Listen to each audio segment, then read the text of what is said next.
헬로 회원님, 이제 오늘부터 우리가 Intermediate Grammar 중급 문법을 배워보는 시간을 가져보도록 할 거예요. 그래서 문법 우리가 너무 어렵게 늘 생각하는 영역이 많이 있죠. 그런데 따지고 보면은 그렇게 어려운 게 아니라는 거를 회원님께서 경험하실 수 있게 되실 거예요. 그래서 오늘 처음으로는 분사라는 게 도대체 무엇일까라는 걸 우리가 한번 공부해 보려고 하거든요. 그러면 예전부터 분사하면은 너무 어렵게 느껴졌죠. 그런데 이게 문장이, 이 분사라는 말이 무엇일까 우리가 해석해서 보면은 별거가 아니라는 걸 알게 되실 거예요. 그래서 우리가 먼저 분사가 뭘까? 라는 그 좀 개념을 잡고 들어가 보도록 할게요. 그러면 먼저 개념을 이제 들어가 보자면 분사는 동사에 ing나 ed가 붙여서 형용사가 된 거라고 생각하시면 돼요. 너무 간단하죠. 그냥 동사가 형용사가 된 거야. 이게 바로 분사야 라고 생각하시면 되는 거예요. 뭐를 붙여서요? 동사에 ing나 ed를 붙여서 동사가 형용사가 된다고 생각하시면 된다라는 거예요. 그러면 이제 우리가 예를 보면서 한번 설명을 해볼까요? 우리가 가장 간단하게 알고 있는 동사 중에 drive가 있어요. 운전하다죠. 근데 여기에 ing가 붙이면 뜻이 뭐가 될까요? 운전하다가 운전하는 중인이라는 뜻으로 변해요. 우리가 가장 기초적인 문법을 볼 때 형용사라 할 때 니은으로 끝나는 게 다 형용사라고 했죠. 예쁜, 멋있는, 맛있는 니은으로 끝나는 거. 그래서 운전하다가 운전하고 있는 중인 니은으로 끝나게 됐어요. 그러면 그 다음 단어를 한번 볼게요. surprise라는 동사가 있어요. 이거는 타동사로서 누구를 놀라게 하다 라는 뜻이죠. 근데 여기에 surprising 이렇게 ing를 붙였어요. 그랬더니 뜻이 어떻게 될까요? 놀라게 한, 놀라게 한이란 뜻으로 변하게 될 수가 있는 거예요. 그래서 얘를 볼 때 it's surprising, surprising 하면 그건 참 놀랍게 하는구나 이렇게 직역을 하면 참 놀라워 할 때 surprising 이렇게 표현을 하죠. 그 다음 표현을 볼 때 우리가 retire 이라는 단어를 볼 수가 있어요. retire는 좀 익숙하지 않을 수가 있는데 은퇴하다 라는 뜻이에요. 누가 은퇴하다. 여기에 ed가 딱 붙였어요. ed가 붙었더니 이제 은퇴하다가 은퇴한 이렇게 형용사를 변한 거예요. 그러면 그 다음으로 볼 때 피곤하게 하다라는 tired이라는 동사를 볼게요. 그리고 보통 tired로 많이 익숙해져 있지만 사실 tired의 원래 그 근본적인 단어는 tired이라는 동사예요. 피곤하게 하다. 피곤하게 하다는 뜻이고 여기 ed가 됐더니 피곤하게 된이라는 형용사로 바뀌게 됐죠. 그래서 가장 기본적으로 동사에 ing나 ed를 붙였더니 형용사가 됐다. 이게 바로 분사다라고 이제 회원님이 생각하시면 되는 거예요. 근데 우리 회원님은 이제 보시게 됐겠지만 이제 ing나 ed를 붙일 때 이게 과연 어쩔 때 ing를 붙이고 ed가 붙일 때 뜻이 어떻게 될까? 이제 이런 걸 좀 구체적으로 우리가 살펴 들어가 봐야겠죠. 그래서 이제 용어를 살짝 좀 짚고 넘어가자면 동사에 ing를 붙이면 우리가 현재 분사라고 해요. 근데 여기서 현재라고 할 때 뭐 시제, 현재와 관련되고 이런 거하고 전혀 상관없어요. 그냥 그렇게 명칭을 붙였어요. 그렇게 우리가 간단하게 알고 넘어가도록 할게요. 그럼 동사에 이들을 붙이면 우리가 과거 분사라고 생각하시면 돼요. 근데 이것도 과거 시제와 관련된 거 전혀 아니에요, 언니. 그러면 일단은 이렇게 용어를 잠깐 봤고요. 동사의 이제 부류에 따라서 우리가 현재 분사, 과거 분사를 더 구체적으로 해석을 정할 수가 있는데 일단 동사의 두 부류가 뭐가 있는지 우리가 살펴보도록 해야 될 것 같아요. 그래서 가장 먼저로 목적어가 필요 없는 동사 그게 뭘까요? 자동사죠. 자동사와 목적어가 나와야 말이 되는 그 동사를 한번 살펴보도록 할게요. 예를 살짝 보자면 cry라는 동사가 있죠. 근데 이 cry가 목적어가 필요할까요? 누구를 울다 그렇게 설명하나요? 그렇지 않죠. 그냥 I cry 나는 울어. She cries 그녀는 울어. 이렇게 표현을 하죠.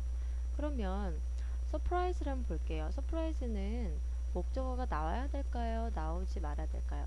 그러니까 더 좀 쉽게 얘기하면 목적어가 나와야 말이 될까요? 아니면 목적어가 나오지 않아야 말이 될까요? 누구를 놀라게 하다니까 우리가 당연히 목적어가 나와야 말이 되는 동사겠죠. 이렇게 동사를 살펴볼 때 대표적으로 목적어가 안 나와야 말이 되는 나오지 않아도 되는 cry라는 동사 자동사가 있고요. 목적어가 나와야 말이 되는 타동사를 우리가 볼 수가 있을 거예요.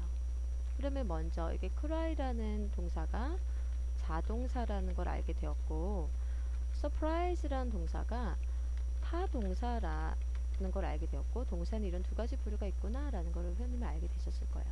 그렇다면 똑같은 ing를 붙여도 자동사에 붙이냐에 따라 타동사에 붙이냐에 따라서 뜻이 달라져요. 우리가 한번 살펴보도록 할게요. 일단 현재 분사할 때 우리가 동사에 뭐를 붙이는 거라고 그랬어요? ing를 붙이면 된다고 그랬죠? 그런데 ing 똑같은 동사에 ing를 붙여도 자동사에 ing를 붙이면 뜻이 진행의 뜻이 첨가가 되면서 형용사가 된다라는 거예요. 예를 들어볼게요. drive 아까 예를 먼저 들었죠? drive라는 자동사에 driving이 됐더니 운전하고 있는 중인이라는 뜻이 됐다라는 거예요. 그렇다면 그 다음 타동사의 예를 한번 볼게요. 타동사에는 ing 붙일 때 뜻이 어떻게 되냐면 사역의 뜻이 되는데 이것도 어려운 뜻이죠. 그냥 뜻의 변화가 없이 뜻 변화가 없다고 생각하시면 돼요. 변화 없어요. 뜻 변화가 없이 흥분시키다 라는 excite라는 동사에 exciting이 됐더니 흥분시키는 이라는 그냥 형용사로만 됐다고 회원님이 생각하시면 돼요. 그래서 예를 들면 exciting, it's exciting 그러면 아 참 흥분시키는구나 그것이 직역을 하면 우리가 우리나라 말들은 흥분돼 이렇게 얘기할 때 아 참 너무 재밌다 이런 표현할 때 it's exciting 이렇게 표현한다는 거죠. 근데 직역을 하면 그것이 참 흥분시키는구나 라고 해석을 하시면 된다라는 거예요. 이해가 되셨나요? 그러면 제가 잠깐 좀 과거 분사를 한번 가보도록 할게요. 과거 분사는 우리가 아까 ed를 붙이면 우리가 과거 분사가 표현할 수 있다고 그랬죠. 과거 분사가요. 자동사에 이제 과거 ed를 붙이면 뜻이 어떻게 되냐면은 완료의 뜻이 돼요.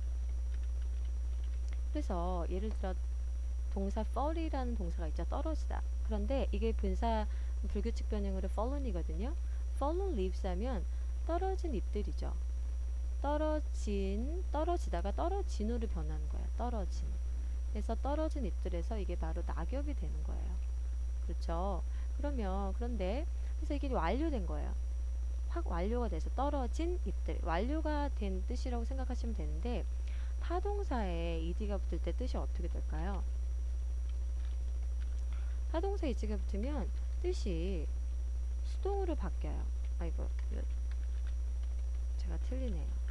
수동으로 바뀌어요. 그래서 bore 이라는 게 지루하게 하다라는 타동사에 ed를 붙였더니 지루하게 된이라는 뜻을 변한 거예요. 그러니까 지루하게 한이 아니라 내가 지루하게 했잖아요. 근데 지루하게 되어진 수동으로 뜻이 바뀌면서 형용사가 된다라는 거예요. 이게 되게 중요해요, 님. 너무너무 중요한 부분이에요. 그래서 I'm bored 하면은 나는 지루해를 직역으로 더 풀어서 설명을 하면 나는 지루하게 되어집니다. 이렇게 해석하면 된다라는 거예요. 지루하게 되어진 미다 이렇게. 근데 이걸 우리나라 말로 하면 나 지루해 이렇게 표현을 하는 거예요. 지루하게 되어졌어 이렇게 표현을 한다는 거죠. 이해가 되시나요? 이거는 조금 더 자세한 설명이 좀 필요할 수 있는데요. 다시 한번 제가 복습을 해드리면 자동사 타동사에 따라서 ing, ed를 붙일 때 뜻이 달라진다라는 걸 볼 수 있을 거예요. 자동사에 ing를 붙이면은 진행이 뜻이 되고 타동사에 ing를 붙이면은 뜻의 변화가 없이 그냥 형용사를 변한다고 생각하시면 돼요. 과거 분사에 ed가 붙일 때는 완료 뜻이 된다고 했죠. 그리고 제일 중요한 어떤 우리가 수동태라고 익히 알고 있는 이 부분이 제일 중요한데요. 타동사에 ed가 붙으면 수동으로 되면서 형용사가 된다고 그랬어요. 그래서 I'm bored 또는 또 대표적으로 뭐가 있어요? exciting에서 ed가 붙으면 뭐가 될까요? excited. 그래서 내가 흥분이 됐다라고 할 때는 I'm excited 이렇게 표현하시면 되는 거예요. 이렇게 수많은 여기서 예가 있어요. 예를 들어서 우리 회원님 shock이라고 I'm shocked 이런 표현 들어보셨죠? 그럼 이것도 내가 충격을 받은 이란 뜻으로 변하면서 나 충격받았어 할 때 I'm shocked라고 표현을 하는 거죠. 근데 그거 너무 충격적이야 라고 할 때는 우리가 어떻게 해요? shocking이라고 그러죠. 그것은 shock 자체가 뜻이 뭘까요? 충격을 주다라는 뜻이에요. 충격을 주다. 근데 충격을 주다가 shocking이 될 때 충격을 주는 그리고 뜻이 변하면서 it's shocking. 그것은 참 충격적이야 라고 해석을 하시면 된다라는 거예요. 오케이? 그래서 여기 다시 좀 예를 들어보면 shock 자체가 충격을 주다라는 뜻이에요. 여기서 shocking이 되면 충격적인으로 변하고 shocked가 되면은 충격을 받은이라고 해석하시면 된다라는 거예요. 오케이? 그래서 간단하게 오늘 분사에 대해서 좀 설명을 했고요. 다음 시간에 더 자세하게 또 설명할 수 있는 어떤 시간이 주어질 거예요. 그러면 그때 자세하게 더 하나하나 짚어보면서 우리가 분사를 마스터해 보도록 할게요. 이렇게 오늘까지 너무 잘 이해해 주셨고요. 다음 시간에도 연이어서 재밌고 편하게 우리 진행을 해보도록 하죠. 그러면 좋은 하루 보내시고요. 다음 시간에 봬요. See you next time. Bye.